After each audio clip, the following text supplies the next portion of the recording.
How to change Starlink password.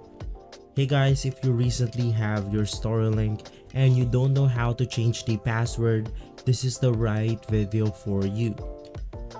Now you simply want to head over to your App Store right here or your Google Play Store depending on the device that you are using. Once inside, you want to search for Starlink.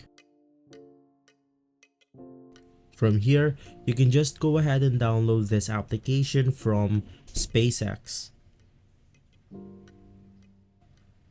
Right after opening up the application, it will then prompt you with this screen right here. You can just go ahead and click on Start Setup, and from here you have your ordinary setup. You can just go ahead and click on Confirm. Now from here, you simply want to head over to your system settings and you want to connect to your Starlink Wi-Fi. Right after connecting to the Starlink Wi-Fi, you can just go ahead and scroll down, and from there you can go ahead and see an option called Settings. Go ahead and click on that option and you can now go ahead and see your Wi-Fi network. Right after clicking that network, there will be a Change Password button available.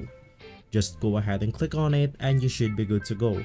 If this video has been helpful for you, please consider by liking and subscribing. I'll see you again next time. Thank you.